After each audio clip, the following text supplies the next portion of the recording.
Hey guys, this is Fog Bound New.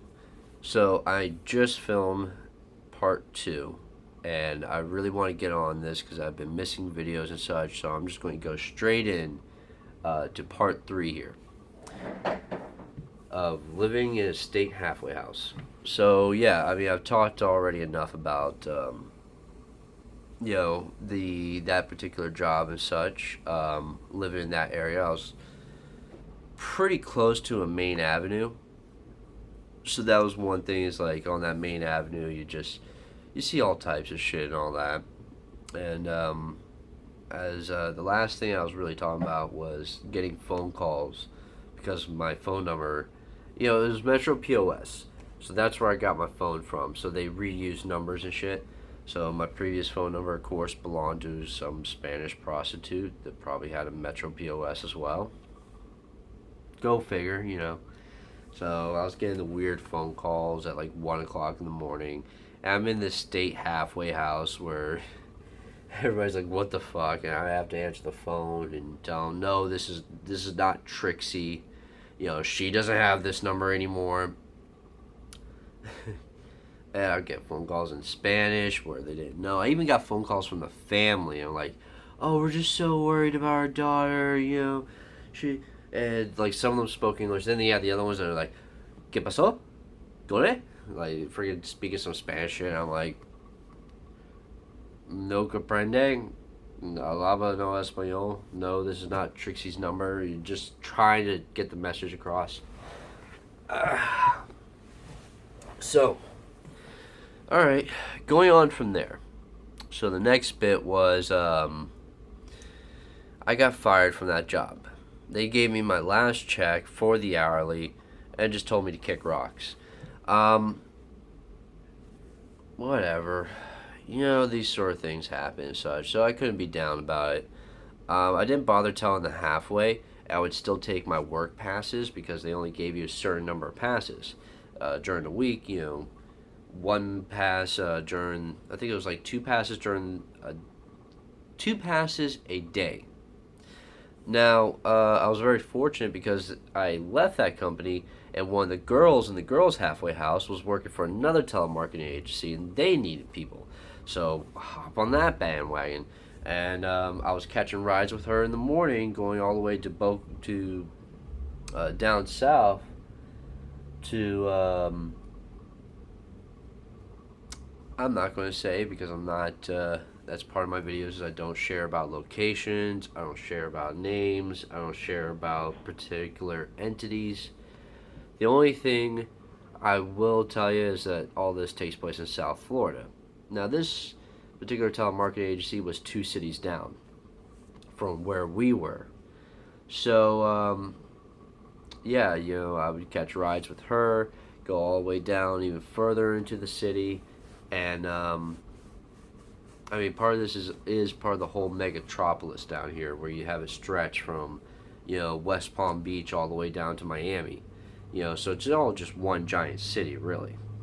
But yeah, I was catching rides down there. Now this one was not the light bulb scam. This one's a little bit different.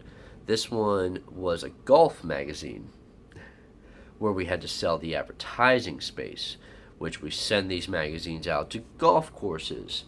And of course, the idea is old people read these fucking golf magazines, look at your ads, they give you a call, and see where it goes. And it was like a little fucking magazine like this, like when you go into a fucking waiting room and you see these little bullshit magazines. You don't ever really look at them, but supposedly they're supposed to do a whole lot of wonder. I'm giving guesses mostly the fucking old people and such, and well, live in Florida. Um, so yeah, we're calling these places up, and I was doing the pitch. I got good leads for once, and I was calling people cold calls, and I was getting through to them. I was getting all the way through the pitch, and they wouldn't buy. I'm like, what the fuck, man? And I kept on trying to do this, and I would go out there. I would do some crazy shit. I'd make up voices. I'd be like, I would lay on a thick Southern accent if it sounded like some backwoods fucking redneck. If it was a chick, I'd come up with a gay accent. I'd be like, Hell, hi, how you doing today? I'm with such and such magazine, and I'll lay on thick gay accent, or I would freaking my country accent. Well, how y'all doing down there? Well, that's pretty darn good. So I'm over here at such and such magazine, and we were actually looking to expand our literature and our content to possibly just such bullshit. Trying so hard, couldn't make a sale. Did it for the first week, and it was all commission based. But one big thing is I had a job, and that was one of the requirements of being in that state halfway house is you had to have a job. So I made sure I had a job, and technically, sure, I wasn't making any money, but I had a job. Um.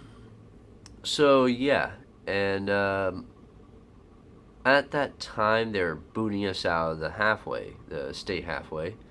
So my first week, I didn't make any sales, and to make it worse, at the end of it, they pretty much kicked us all out of the state halfway because they were losing a shit ton of funding. This is the whole time when the stock market almost crashed and the deficit and all that bullshit. So everybody's cutting. Every government agency is cutting loose. So I ended up in a shitty fucking halfway house, paying $150 a week rent.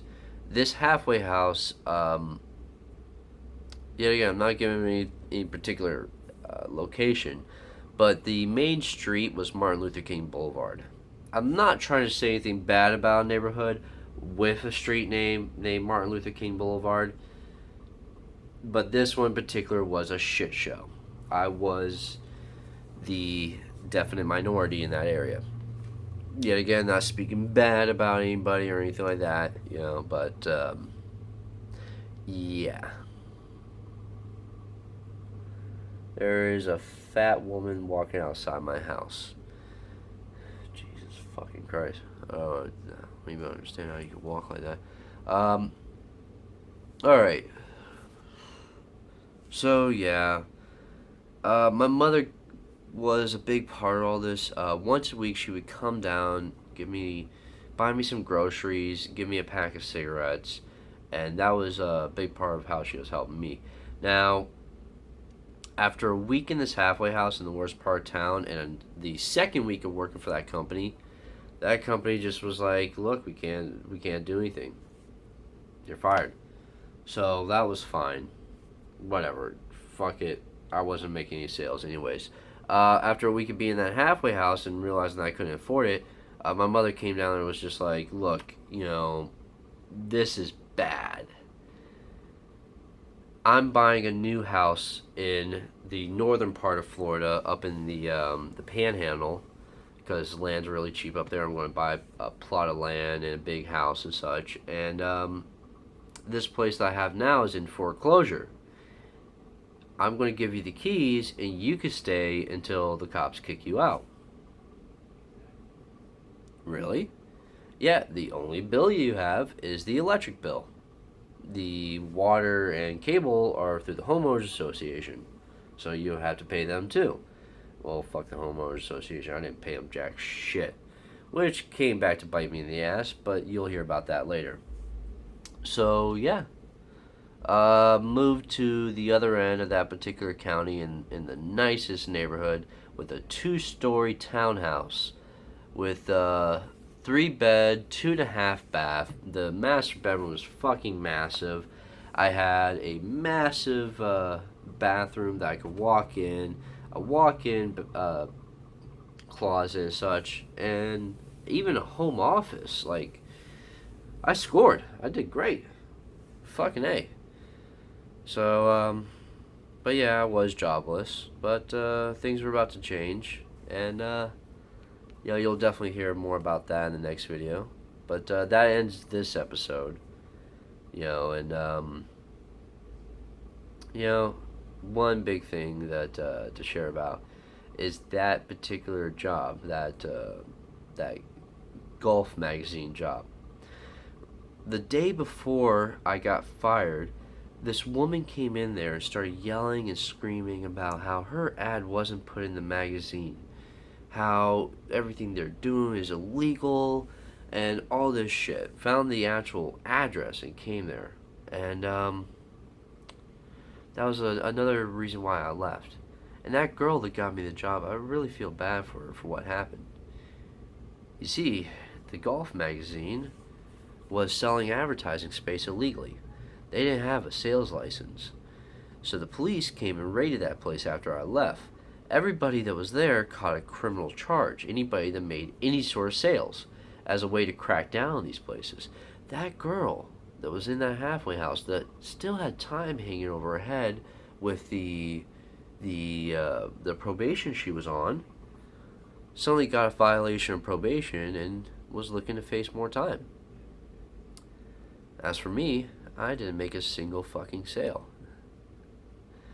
Therefore, I didn't catch any criminal charges. And, yeah, I was very lucky. I was very fortunate. Something was looking out for me. But anyways, that ends episode 1. And part 3 of episode 1, so... Alright, next episode we're going to catch up and I'll start talking about working in construction. It's going to get more interesting. Stay tuned.